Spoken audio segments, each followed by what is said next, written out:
Hello everyone, स्वागत है आप सभी का जीके जोन में। तो आज मैं आपके लिए लेकर आई हूँ सेट 1 और पेपर 1। जेपीएससी का पेपर 1 के लिए मैं लेकर आई हूँ। अभी तक हमने पेपर 2 का ही देखा था। ये शिवांगन पब्लिकेशन का है, झारखंड लोक सेवा आयोग के लिए 11 to 13 जेपीएससी का पीटी एग्जाम के लिए है। और इसमें देखिए कुल टोटल 30 मॉडल प्रैक्टिस सेट दिया हुआ है, जिसमें से आज हम करने वाले हैं पेपर 1 का सेट नंबर 1। तो चलिए स्टार्ट करते हैं। पहला देखिए, पहला सेट का पहला प्रश्न है भारत का इतिहास। इससे कुल 15 क्वेश्चन है, तो चलिए करते हैं।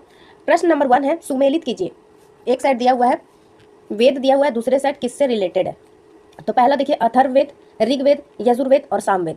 तो सामवेद आप सभी को पता होगा कि संगीत से जुड़ा हुआ है सामवेद। तो चौथा का 4 ही होना चाहिए, इसलिए ऑप्शन नंबर सी और डी को काट देते हैं।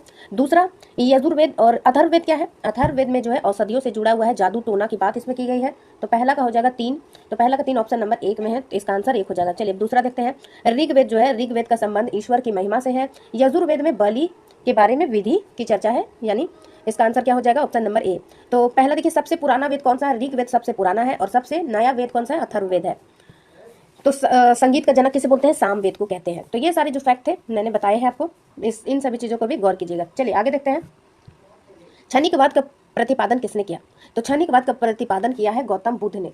गौतम बुद्ध ने किया है क्षणिकवाद का प्रतिपादन। तीसरा है, युद्ध भूमि में बड़ी संख्या में सैनिकों के मारे जाने अथवा आहत हो जाने के बाद किस भारतीय गण अथवा राज्य की स्त्रियों ने सिकंदर के विरुद्ध शस्त्र धारण कर लिया था। तो ये क्वेश्चन जो है इसका आंसर हो जाएगा मशक। चौथा देखते हैं। पहला है, मौर्यकालीन शासकों ने धार्मिक आधार पर भू अनुदान नहीं दिया था। धार्मिक आधार पर भू दान नहीं दिया था। कारण है, भू अनुदान के विरुद्ध कृषकों ने विद्रोह किया था। तो इसका आंसर क्या हो जाएगा कि ए सही है परंतु आर गलत है। इसका आंसर है सी। तो चलिए पांचवा देखते हैं। सुमेलित कीजिए, मंदिर और राज्य से रिलेटेड है, तो सुमेलित करना है और इसका आधा ऑप्शन जो है इधर दिया हुआ है। तो चलिए सुमेलित करते हैं। पहला सूर्य मंदिर, आपको पता होगा कि सूर्य मंदिर जो है कोणार्क में है। लिंगराज मंदिर भुवनेश्वर में है, उड़ीसा में। हवा महल जयपुर में है। और गोमतेश्वर की प्रतिमा है कर्नाटका में। तो पहला का क्या हो जाएगा 2, दूसरा का हो जाएगा 4, तीसरा का हो जाएगा 3 और चौथा का हो जाएगा गोमतेश्वर की प्रतिमा का कर्नाटका में। तो 2 4 3 1 इसका आंसर होना चाहिए। 2 4 3 1, तो ये ऑप्शन नंबर 1 में ही दिया हुआ है। तो 5 का आंसर क्या हो जाएगा, ऑप्शन नंबर ए।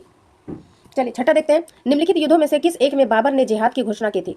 तो बाबर ने जो है खानवा के युद्ध में जिहाद की घोषणा की थी। पानीपत का युद्ध कब हुआ था, पानीपत का युद्ध हुआ था 1526 ईस्वी में। खानवा का युद्ध 1527 में हुआ था। और चंदेरी का युद्ध 1528 में। और घाघरा का युद्ध हुआ था 1529 में। चलिए नेक्स्ट देखते हैं। किसने कहा था एक मुकुटधारी राजा को सदा धर्म को दृष्टि में रखकर शासन करना चाहिए। किसने कहा था कि एक मुकुटधारी राजा को सदा धर्म को दृष्टि में रखकर ही शासन करना चाहिए। तो ये कहा था कृष्ण देव राय ने। और ये विजयनगर साम्राज्य के किस विजयनगर साम्राज्य में कौन कौन सी वंश थे, सालू वंश, तुलु वंश और अरवेडु वंश। तो इसमें से किससे संबंधित है आप कमेंट करके बताइएगा। आदि ग्रंथ अथवा गुरु ग्रंथ साहिब का संकलन निम्नलिखित में से किसने किया था। तो गुरु ग्रंथ साहिब का संकलन जो है गुरु अर्जुन देव ने किया था। और गुरु अर्जुन देव जो है 5वें शासक थे और इन्हें किसने मरवा दिया था, तो जहांगीर ने इन्हें जो है मरवा दिया था। नेक्स्ट है, निम्न व्यक्तियों ने भारत में विभिन्न समय पर राज्य किया। उनके राज के सही कालक्रम के नीचे दिए गए कूट की सहायता से चयन कीजिए। शेरशाह, अकबर, अलाउद्दीन खिलजी और रजिया सुल्तान। तो पहला देखिए, सबसे पहले देखिए रजिया सुल्तान जो है गुलाम वंश से संबंधित थी। सबसे पहले रजिया सुल्तान आएगी, ठीक है। उसके बाद खिलजी वंश से संबंधित अलाउद्दीन खिलजी, यानी 4 के बाद 3 आना चाहिए। ऑप्शन नंबर सी में ही इसका आंसर मिल गया हमें, फिर भी कर लेते हैं। उसके बाद जो है शेरशाह आया था 1, उसके बाद अकबर। किस सुल्तान ने जमीन में फसल की नपाई का आधा राजस्व के रूप में दावा किया था। तो वो शासक कौन था, वो शासक था अलाउद्दीन खिलजी। आधा राजस्व का इसने दावा किया था, यानी इसके शासनकाल में कितनी थी कर, आधी। फसल की नपाई का आधा। निम्नलिखित में से किस वर्ग को सर्वप्रथम पश्चिमी सभ्यता से प्रभावित किया। पश्चिमी सभ्यता ने सबसे पहले किसे प्रभावित किया था। तो पश्चिमी सभ्यता ने सबसे पहले शिक्षित हिंदू मध्यम वर्ग को प्रभावित किया था। 12 है, भारतीय राष्ट्रीय कांग्रेस के दूसरे सम्मेलन में कितने मुस्लिम प्रतिनिधियों ने भाग लिया था। तो कांग्रेस के द्वितीय पूछा जा रहा है। पहला सम्मेलन में जो है 72 लोगों ने भाग लिया था और दूसरे सम्मेलन में 33 लोगों ने हिस्सा लिया था। इसका आंसर हो जाएगा ऑप्शन नंबर 2 यानी बी। कांग्रेस की स्थापना कब हुई थी दोस्तों, आपको पता है तो कमेंट में बताइएगा। और किसके शासनकाल में हुई थी ये भी बताइए। जालियांवाला बाग हत्याकांड के विरोध में वायसराय की कार्यकारिणी परिषद की सदस्यता से किसने त्यागपत्र दे दिया था। तो वो व्यक्ति कौन थे जिन्होंने त्यागपत्र दे दिया था, वो थे शंकरन नायर। व्यक्तिगत सत्याग्रह में विनोबा भावे को प्रथम सत्याग्रही चुना गया था और दूसरा किन्हें चुना गया था, दूसरा चुना गया था पंडित जवाहरलाल नेहरू को। नेक्स्ट देखते हैं 15वां। निम्नलिखित युग्मों में से कौन सी सही सुमेलित है। पहला DP Mishra living in era, तो ये बुक से रिलेटेड है। जवाहरलाल नेहरू इंडिया डिवाइडेड, राजेंद्र प्रसाद भारत की खोज, Subhash Chandra Bose freedom eight midnight. तो इसका आंसर क्या हो जाएगा, पहला सही है, बाकी सारे गलत है। डीपी मिश्रा है living in era. Jawaharlal Nehru की कौन सी है, फ्रीडम एट मिडनाइट भी होगा। और भारत की खोज यानी डिस्कवरी ऑफ इंडिया का संबंध जवाहरलाल नेहरू से है।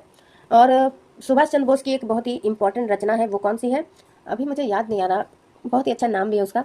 एनीवे चलिए नेक्स्ट आगे देखते हैं। इंडिया डिवाइडेड किन की है, ये राजेंद्र प्रसाद की है। India divided Rajendra Prasad. सुभाष चंद्र बोस की स्ट्रगल से कुछ नेम है पर मुझे याद नहीं आ रहा, आपको अगर याद है तो बता सकते हैं आप। आई थिंक इंडियन स्ट्रगल है शायद, इंडियन स्ट्रगल। चलिए ज्योग्राफी से संबंधित 10 प्रश्न है तो करते हैं इसे। भारत का भूगोल, भौतिक रूप से गंगोत्री हिमनद के अग्रभाग से यानी गौमुख से किस नदी का प्रादुर्भाव होता है, तो ये नदी कौन सी है, भागीरथी नदी है। 16 का आंसर हो जाएगा सी। तो गंगा नदी का देखिए, गंगा नदी जो है दो धाराओं के मिलने से बनती है। इधर से आ रही है अलकनंदा और इधर से आ रही है भागीरथी नदी। जब ये देवप्रयाग में मिल जाते हैं तो गंगा नदी का निर्माण होता है। तो गंगा नदी जो है मुख्य रूप से जो भागीरथी नदी को ही कहते हैं, लेकिन अलकनंदा जब इसमें देव नदी में मिलती है तभी गंगा का निर्माण होता है। तो भागीरथी नदी जो निकलती है गौमुख से निकलती है और अलकनंदा में बहुत सारी नदियां आकर मिलती है। इसका मैंने एक ट्रिक बनाया था, बहुत ही अच्छा ट्रिक है, उसे जरूर देख लीजिएगा, वीडियो डिस्क्रिप्शन में डाल दूंगी मैं। नेक्स्ट है गोंडवाना क्रम की चट्टानों में सबसे अधिक पाया जाता है। गोंडवाना क्रम की चट्टानों में सबसे अधिक कोयला पाया जाता है। तो झारखंड में जानते होंगे आप कि कोयला किन किन क्षेत्रों में पाया जाता है, तो जहां जहां गोंडवाना क्रम की चट्टानें होंगी वहां पे कोयला पाई जाती है। निम्नलिखित में से किस रेशेदार फसल को सुनहरा रेशा कहते हैं, सुनहरा रेशा किसे कहते हैं, तो ये कहा जाता है जूट को। नेक्स्ट है शिवालिक का जलोढ़ पंख किसे कहा जाता है, शिवालिक का जलोढ़ पंख किसे कहते हैं, भावर प्रदेश को कहते हैं।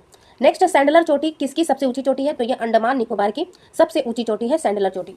नेक्स्ट है 2011 की जनगणना के अनुसार भारत के शीर्ष लिंगानुपात वाले राज्यों का क्रम कौन सा है, तो केरल सबको पता ही होगा कि केरल है तो पहला नंबर। तो ये कंफ्यूजन अभी भी बना के रखा हुआ है, तो मैं इसका आंसर बता देती हूँ आपको, एक सेकेंड। इसका आंसर है ऑप्शन नंबर सी, सबसे अधिक सर्वाधिक लिंगानुपात है केरला राज्य में, उसके बाद तमिलनाडु, आंध्र प्रदेश और छत्तीसगढ़। चलिए नेक्स्ट देखते हैं 22वां नंबर सवाल। 22वां है ब्लैक इंडियन किस घास स्थल के प्रमुख निवासी है। ब्लैक इंडियन जो है आपको पता होगा कि अमेरिका में जो प्रेरी घास का मैदान है उसमें निवास करने वाली जनजातियां हैं ब्लैक इंडियन। तो कोलंबस जो सबसे पहले गए थे उन्हें लगा कि हमने इंडिया की खोज कर ली और वहाँ के लोगों को उसने ब्लैक इंडियन कह के पुकारा। तो 22 का आंसर क्या हो जाएगा, ऑप्शन नंबर बी।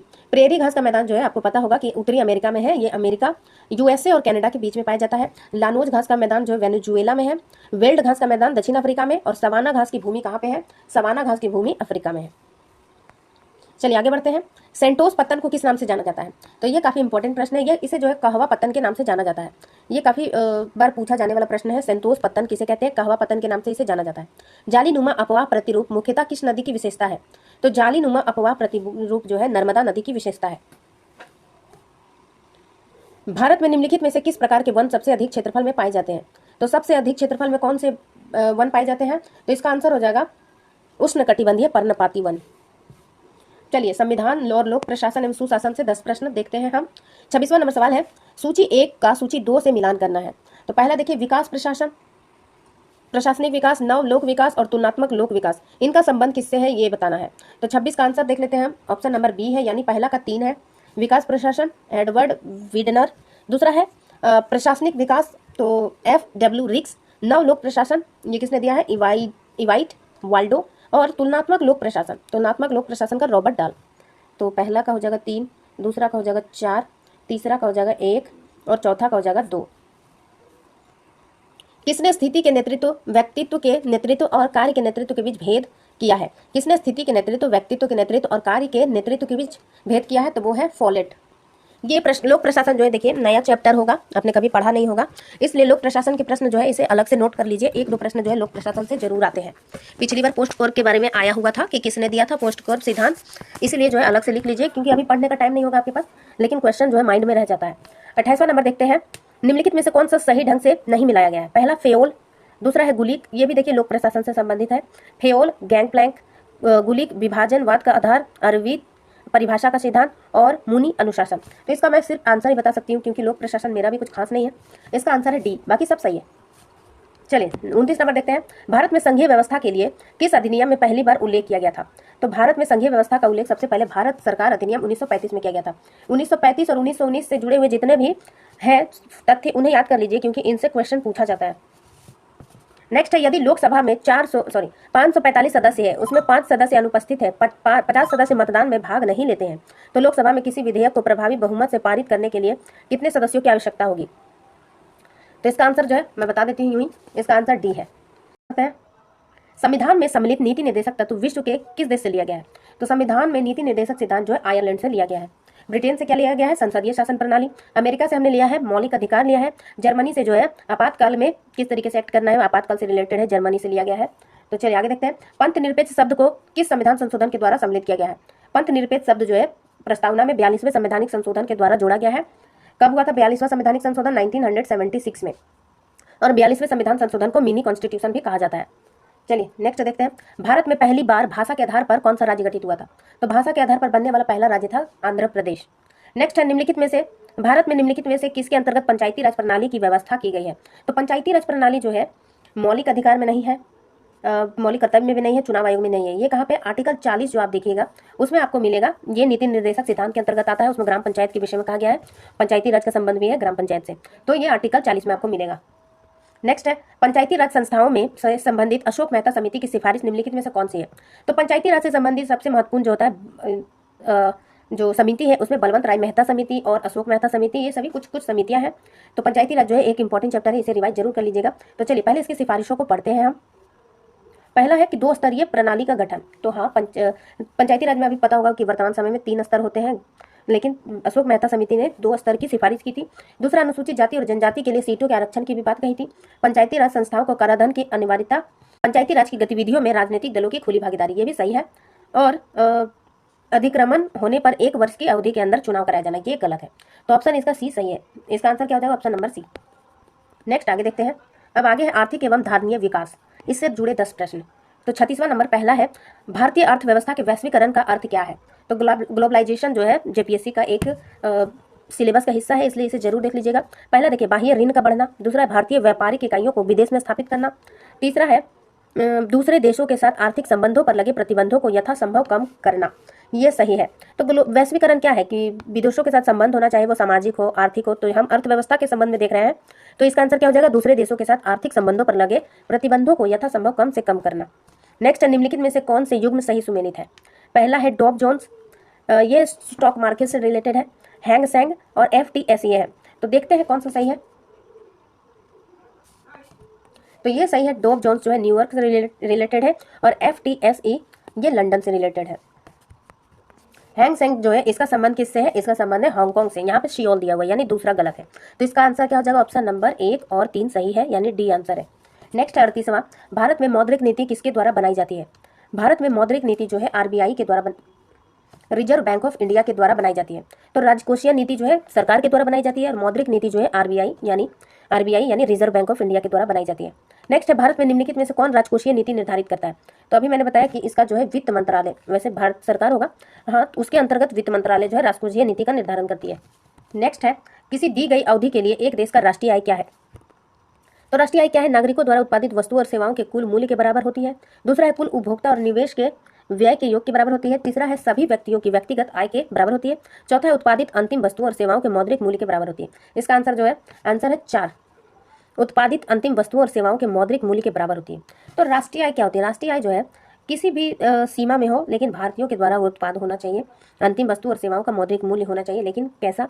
वो भारतीय नागरिकों का होना चाहिए। इसलिए मेरे अनुसार इसका आंसर होना चाहिए ऑप्शन नंबर ए, लेकिन इसमें डी दिया हुआ है तो मैंने डी बता दिया। नागरिकों द्वारा उत्पादित वस्तुओं और सेवाओं के कुल मूल्य के बराबर होती है, ऐसा मुझे लग रहा है। इसका आंसर होना चाहिए ए, इसमें दिया हुआ ऑप्शन नंबर डी। तो आप मुझे बताना कि इसका आंसर क्या है। चलिए, गरीबी रेखा निकालने के लिए कौन सा तरीका उपयोग में नहीं लाया जाता है? तो गरीबी रेखा निकालने के लिए ये साक्षरता जो है ये पैमाना नहीं है। गरीबी रेखा किस प्रकार निकालते हैं? प्रति व्यक्ति औसत आय के आधार पर, भोजन में कैलोरी के आधार पर और SCR के आधार पर। तो गाइस, भारत में गरीबी रेखा का अनुमान पूरी तरह से सेवन किए जाने वाले भोजन के कैलोरी पर आधारित होता है। एक व्यक्ति को गरीबी रेखा के ऊपर तभी माना जाता है यदि उसके पास शहरी क्षेत्र में रहने पर प्रतिदिन 2100 कैलोरी और ग्रामीण क्षेत्रों में 2400 कैलोरी खरीदने की पर्याप्त धन होता है। गरीबी रेखा की गणना जो है हर 5 वर्ष पर की जाती है। चलिए नेक्स्ट देखते हैं, जवाहर रोजगार योजना का प्रारंभ कब किया गया था? जवाहर रोजगार योजना का प्रारंभ 7वीं पंचवर्षीय योजना में किया गया था। नेक्स्ट है 43rd नंबर, संस्थान और उसकी स्थापना वर्ष, और इसे जो है मिलाना है ऑप्शंस के थ्रू। तो चलिए करते हैं। पहला है भारतीय औद्योगिक साख एवं निवेश निगम, इसका हो जाएगा 1995। दूसरा है IDPI, भारतीय औद्योगिक विकास बैंक, इसकी स्थापना जो है कब हुई थी? इसकी स्थापना हुई थी 1964 में। तीसरा है भारतीय औद्योगिक वित्त निगम, भारतीय औद्योगिक वित्त निगम जो हो जाएगा 1948, और भारतीय लघु उद्योग विकास निगम यानी सिडबी की स्थापना कब हुई थी? 1990 में। इसलिए इसका आंसर हो जाएगा ऑप्शन नंबर डी। बाजार के अस्तित्व के लिए सबसे अनिवार्य क्या है? बाजार के अस्तित्व के लिए सबसे अनिवार्य क्या है? कीमतें। नेक्स्ट है सरकार के निम्नलिखित कार्यों पर विचार कीजिए। पहला है कर दरों में कटौती करना, सरकारी व्यय को बढ़ाना, और तीसरा है उत्पादनों को समाप्त करना। आर्थिक मंदी के संदर्भ में उपर्युक्त कार्यों में से कौन सा या से राजकोषीय उद्दीपन पैकेज का भाग माना जाने या जा सकते हैं? यानी एक या एक से अधिक होगा, इसलिए जाना या जाने जा सकते हैं। तो कौन सा होगा इसका आंसर? तो पहला देखिए, कर दरों में कटौती करना। आर्थिक मंदी के समय जो है कर दरों में कटौती की जाती है। दूसरा है सरकारी व्यय को बढ़ाना। सरकारी व्यय को बढ़ाना किस प्रकार से? यानी कि सरकार जो है किसी चीज़ में इन्वेस्ट करेगी ताकि जो है ज़्यादा से ज़्यादा रोजगार मिलेंगे, इस प्रकार से आर्थिक गतिविधियां जो है सुचारू रूप से चलने लगेगी और देश है वो देश आर्थिक मंदी की स्थिति से उबरने लगेगा। अब जैसे कर की दर में अगर कटौती करेंगे तो क्या होगा? हम जो है हम लोन लेंगे तो जरूर कुछ ना कुछ कार्य करने के लिए ही लोन लेंगे, यानी हम मार्केट में पैसे लगाएंगे तो मार्केट में पैसे का फ्लो बढ़ेगा। इस प्रकार से मंदी से राहत मिलती है, इसलिए ये राजकीय नीति के अंतर्गत आता है। तो इसका आंसर है ऑप्शन नंबर ए। सरकार निम्नलिखित कार्यों पर विचार करना है। तीसरा क्या? उत्पादनों को समाप्त करना। सरकार उत्पादन ही बंद कर देगी तब तो बिल्कुल मार्केट डाउन ही हो जाएगा और आर्थिक मंदी और ज़्यादा बढ़ जाएगी। तो आर्थिक मंदी के संदर्भ में उपर्युक्त कार्यों में से कौन से राजकोषीय उद्दीपन पैकेज का भाग माना जाने या जा सकता है? तो इसका आंसर है ऑप्शन नंबर ए। 45 का आंसर है ए, यानी 1 और 2 सही है। नेक्स्ट है सामान्य विज्ञान, कृषि तकनीकी और सूचना प्रौद्योगिकी से 15 सवाल। पहला प्रश्न है, यानी साइंस एंड टेक्नोलॉजी एग्रीकल्चर से जुड़ा पहला प्रश्न है, किसी ठोस वस्तु के द्रव में परिवर्तित हुए बिना सीधे गैसीय अवस्था में परिवर्तन हो जाने की प्रक्रिया को क्या कहते हैं? तो इस प्रक्रिया को ऊर्ध्वपातन कहते हैं। मोमबत्ती के जलने की प्रक्रिया में कौन से परिवर्तन होते हैं? तो मोमबत्ती जब जलता है तो भौतिक और रासायनिक दोनों क्रिया होती है। जैसे भौतिक परिवर्तन, सबसे पहले कैंडल अगर आप जलाएंगे, मान लीजिए ये कैंडल है, तो आप देखिएगा कि धीरे धीरे ये गल रहा है, तो ये सॉलिड से लिक्विड में आ रहा है। तो पहला तो भौतिक परिवर्तन हुआ, और दूसरा इसका कुछ पार्ट जो है उड़ भी रहा है, तो ये गैस बन के उड़ रहा है, और गैस में जो है कुछ गैसों का मिश्रण भी होता है, तो ये रासायनिक परिवर्तन भी होगा। इसका आंसर है ऑप्शन नंबर सी। 48 है, सूची 1 को सूची 2 से मिलाना। आविष्कारक और आविष्कार। तो पहला न्यूट्रॉन की खोज किसने की है? तो पेन इक्वल टू, ये वाला आपको याद ही होगा, पेन इक्वल टू पहले आरटीसी था लेकिन जीटीसी। तो पहला देखिए प्रोटोन का क्या हो जाएगा? पी का प्रोटोन का हो जाएगा जी से गोल्डस्टीन। दूसरा ई यानी इलेक्ट्रॉन का हो जाएगा जे थॉमसन। एन का हो जाएगा चैडविक, तो जेम्स चैडविक। और नाभिक की खोज किसने की है? रदरफोर्ड ने। यानी इसका आंसर क्या होना चाहिए? पहला का होना चाहिए न्यूट्रॉन का चैडविक है डी में, तो पहला इसका आंसर हो जाएगा ऑप्शन नंबर ए। चलिए आगे देखते हैं। आग बुझाने वाले, एक सेकेंड, चलिए 49 देखते हैं। आग बुझाने वाले कर्मचारियों के परिधानों पर एक परत होती है जो उसे अग्निरोधक बनाती है। इस परत निम्नलिखित में से किसकी होती है? तो इसकी आंसर क्या हो जाएगा? ये परत जो होती है मेलामाइन की होती है। नेक्स्ट है लोटनिंग, स्थैतिक तथा सर्पी घर्षण के कारण बलों को घटते क्रम में व्यवस्थित कीजिए। तो ये सभी जो है घर्षण के प्रकार है। इसका आंसर है स्थैतिक, सर्पी और लोटनिक। सबसे जो घटते क्रम में सबसे अधिक घर्षण जो है घर्षण बल है स्थैतिक, उसके बाद सर्पी और उसके बाद लोटनिक। चंद्रमा पर किसी वस्तु का भार पृथ्वी के भार का कितना हो जाता है? तो पृथ्वी के भार का 1/6 भाग हो जाता है। यानी अगर आप धरती पे 60 kg के हैं तो अगर चंद्रमा में जाइएगा तो 1/6 यानी आप 10 kg के हो जाइएगा। ठीक है, तो वजन करना है आपको कम, तो चले जाइए चंद्रमा पे। चंद्रमा पर किसी वस्तु के भार का जो है पृथ्वी के भार की तुलना में 1/6 हो जाएगा। नेक्स्ट है प्रकाश विद्युत प्रभाव की खोज निम्नलिखित में से किसने की थी? प्रकाश विद्युत प्रभाव की खोज की थी हेनरिच रुडोल्फ हर्ट्ज ने। नेक्स्ट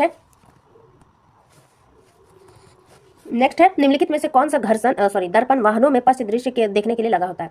तो ये उत्तल दर्पण होता है। उत्तल दर्पण में वस्तुएं जो है सीधी दिखती है और थोड़ी सी छोटी दिखती है, इसलिए ज्यादा एरिया को कवर करता है, इसलिए साइड मिरर में हम उत्तल दर्पण को लगाते हैं। लाइसोसोम के बनने के लिए निम्नलिखित में से कौन सा उत्तरदायी है? तो लाइसोसोम जो है आत्महत्या की थैली किसे कहते हैं? लाइसोसोम को कहा जाता है। तो लाइसोसोम जो है इसके बनने के लिए गोल्जी उपकरण उत्तरदायी होता है। माइटोकॉन्ड्रिया को क्या कहते हैं? ऊर्जा गृह कहते हैं माइटोकॉन्ड्रिया को। और गोल्जी उपकरण क्या है? ये पैकेजिंग का कार्य करता है और ट्रांसपोर्टेशन का कार्य करता है। चलिए नेक्स्ट देखते हैं।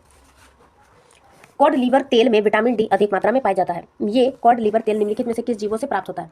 तो ये तो काफी इजी है, बहुत सारे लोग जानते होंगे। इसका आंसर हो जाएगा बी, मछली से। किसी वयस्क व्यक्ति का हृदय 1 मिनट में कितनी बार धड़कता है? तो लगभग 72 बार धड़कता है। तो ऑप्शन के हिसाब से 70 से 80 होना चाहिए इसका आंसर। ऑप्शन बी इसका आंसर है। 7 है, निम्नलिखित कथनों में से कौन सा सही है? पहला है यकृत शरीर की सबसे बड़ी ग्रंथि है। तो इसका आंसर क्या होगा? पहले तो स्टेटमेंट पढ़ते हैं। यकृत शरीर की सबसे बड़ी ग्रंथि है, तो सही है। यकृत पित्त रस का स्राव नहीं करती है, गलत है। पित्त रस का स्राव जो है यकृत ही करती है और स्टोर होता है पित्ताशय में, तो दूसरा स्टेटमेंट गलत है। तीसरा है पित्त रस वसा के पाचन में महत्वपूर्ण भूमिका निभाती है, तो ये भी सही है। इसका आंसर क्या हो जाएगा? ऑप्शन नंबर बी, केवल 1 और 3 सही है। 58 है, नागफनी के पौधे में प्रकाश संश्लेषण निम्नलिखित में से किस भाग में होता है? तो नागफेनी यानी कि कैक्टस की बात कर रहे हैं। नागफेनी में जो है नागफेनी के पौधे में प्रकाश संश्लेषण कहाँ होता है? तने में होता है। तो नागफेनी में जो आप कांटा देखते हैं वो क्या होता है दोस्तों? कांटा जो है पत्ते का ही परिवर्तित रूप है। ये वाष्पोत्सर्जन को कम करने के लिए पत्ते जो है इस तरीके के फॉर्म में कांटों के शेप में आ जाते हैं। चलिए नेक्स्ट देखते हैं, नासा का न्यू होराइजन मिशन निम्नलिखित में से किसको अध्ययन करने के लिए है? तो न्यू होराइजन मिशन जो है ये कूपर बेल्ट के पिंड को अध्ययन करने के लिए बना हुआ है। नेक्स्ट है, किस प्रकार की युक्ति किसी कंप्यूटर प्रणाली में संगठकों एवं समर्थताओं को जोड़ने में उपभोग को अनुमति देती है? यानी किस प्रकार की युक्ति किसी कंप्यूटर प्रणाली में संगठकों एवं कैपेबिलिटीज़ को जोड़ने में मदद करती है? तो वो क्या हो जाएगा? वो हो जाएगा input system board, system board में ही हम किसी प्रणाली के संगठकों को जोड़ सकते हैं। नेक्स्ट है झारखंड विशेषांक 10 प्रश्न है, तो चलिए देखते हैं। जयपाल सिंह मुंडा का जन्म क्या नाम था? अच्छे से पढ़ लेती हूँ मैं पहले। जयपाल सिंह का मूल नाम क्या था? जयपाल सिंह मुंडा का मूल नाम था वेनंद पाहन। 61 का आंसर हो जाएगा सी। तो जयपाल सिंह मुंडा का जन्म कब हुआ था दोस्तों? 3 जनवरी 1903 को हुआ था। नेक्स्ट है, बिरसा भगवान जैविक उद्यान कहाँ पे है? बिरसा भगवान जैविक उद्यान कहाँ पे है? तो इसका आंसर हो जाएगा रांची। झंझाइन लोक नृत्य किस अवसर पर महिलाएं करती है? तो इसका बहुत ईजी है, जन्म के अवसर पर। इसका ट्रिक क्या है कि झुनझुना कब बजाते हैं हम? जब बच्चे को खिलाना होता है, यानी बच्चों के जन्म के समय। नेक्स्ट है, माइका खान कहाँ पाई जाती है? तो माइका जो है कोडरमा क्षेत्र में पाई जाती है। माइका राजधानी भी कोडरमा को कहते हैं। किस जिले में सर्वाधिक अनुसूचित जाति निवास करती है? जनसंख्या के आधार पर सबसे ज्यादा अनुसूचित जाति कहाँ पे निवास करती है? तो इसका आंसर हो जाएगा पलामू जिला। झारखंड में कितने प्रतिशत खनिज भंडार संचित है? तो झारखंड में कितने प्रतिशत खनिज भंडार संचित है पूछा जा रहा है, ना कि निकालना। तो यह 73%। Jharkhand tourism home stay scheme की शुरुआत कब की गई थी? Jharkhand tourism home stay scheme की शुरुआत कब की गई थी? तो ये जो है 2009 ईस्वी में इसकी शुरुआत की गई थी। छोटा नागपुर किराएदारी अधिनियम कब पारित किया गया था? तो इसका आंसर क्या हो जाएगा? ऑप्शन नंबर सी, 1908 ईस्वी में, यानी सीएनटी एक्ट कब पारित किया गया था? 1908 में। संथाली लिपि ओलचिकी के आविष्कारक कौन है? तो इसके आविष्कारक है रघुनाथ मुर्मू जी। किस वर्ष बिहार प्रांत को बंगाल से अलग कर दिया गया था? तो बिहार को जो है बंगाल से कब अलग किया गया था? 1912 ईस्वी में। 1912 में बिहार को अलग कर दिया गया था, किससे? बंगाल से। तो झारखंड के प्रश्न समाप्त होते हैं। अब है बहुविध प्रकृति के प्रश्न। 15 प्रश्न इसके होंगे, तो देखते हैं। अंतर्राष्ट्रीय मुद्रा कोष के संबंध में निम्नलिखित में से कौन सा कथन सही है? तो पहला है, यह किसी भी देश को ऋण प्रदान कर सकता है, यह केवल विकसित देशों को ऋण प्रदान कर सकता है, यह केवल सदस्य देशों को ऋण प्रदान कर सकता है। तो ये काफी जी, ऑप्शन नंबर सी, केवल सदस्य देशों को ही ऋण प्रदान कर सकता है। दूसरा है, मानव विकास रिपोर्ट निम्नलिखित में से किस संस्था के द्वारा प्रकाशित की जाती है? तो मानव विकास रिपोर्ट जो है यूएनडीपी के द्वारा प्रकाशित की जाती है, यूनाइटेड नेशन डेवलपमेंट प्रोग्राम। राष्ट्रीय मानवाधिकार के अध्यक्ष और सदस्यों को अपदस्थ करके किसके द्वारा किया जा सकता है? यानी राष्ट्रीय मानवाधिकार आयोग के अध्यक्ष और सदस्यों को कौन अपदस्थ कर सकता है? तो इसका आंसर है राष्ट्रपति महोदय। सार्वजनिक वितरण प्रणाली का लक्ष्य क्या है? गरीबों को खाद्य सुरक्षा उपलब्ध कराना। दूसरा है, जमाखोरी और कालाबाजारी को रोकना। तीसरा, व्यापारियों द्वारा अधिक मूल्य लिए जाने का रोकना। आंसर है गरीबों को खाद्य सुरक्षा सुनिश्चित करना। सार्वजनिक वितरण प्रणाली का मुख्य उद्देश्य देश के प्रत्येक नागरिक के लिए खाद्य सुरक्षा सुनिश्चित करना है।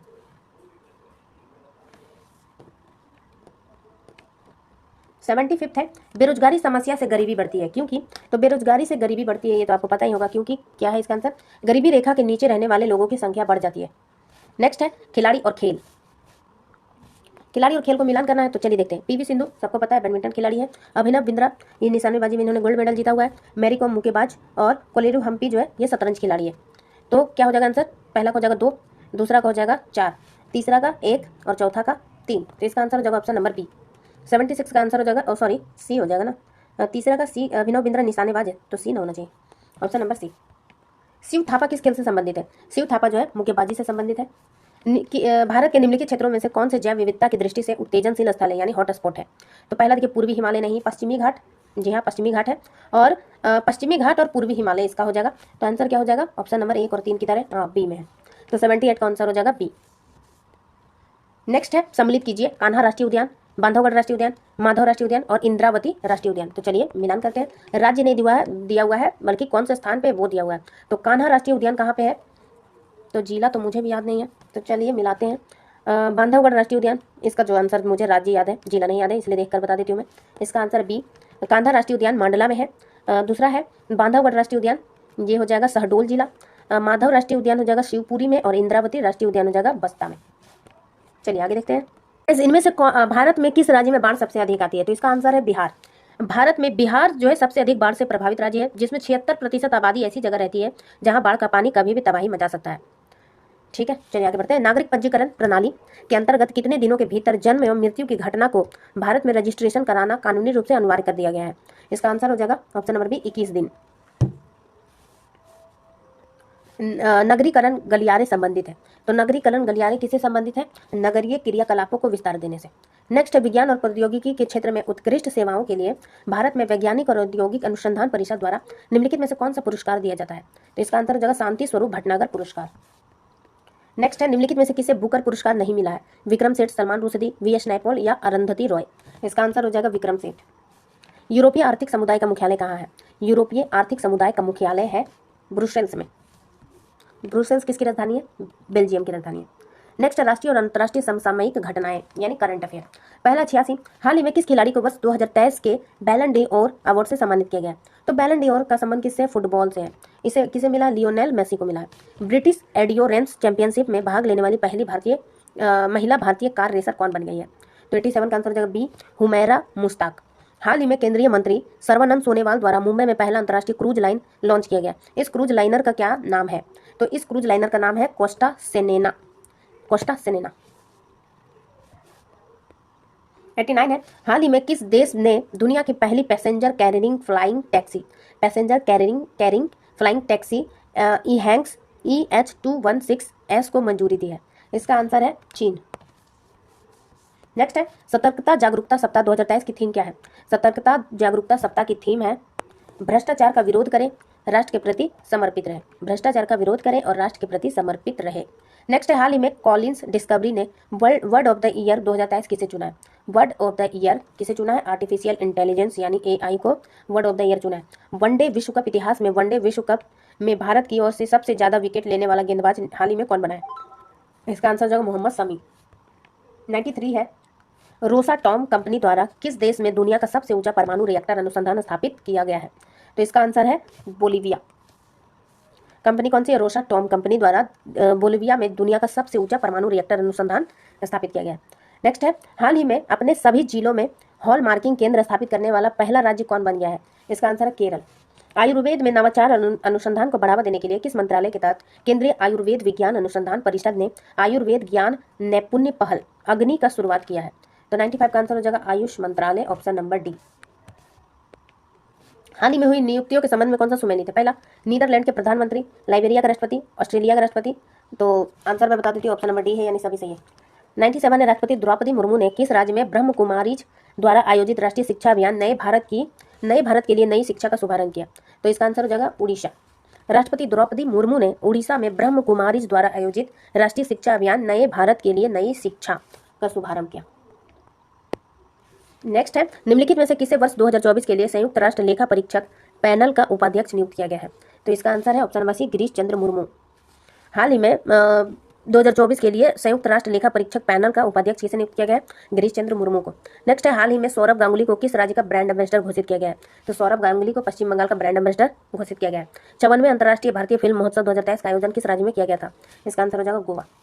तो गाइस, वीडियो यहीं समाप्त होता है। अच्छा लगे तो लाइक शेयर, चैनल को सब्सक्राइब कीजिए। वीडियो देखने के लिए थैंक यू।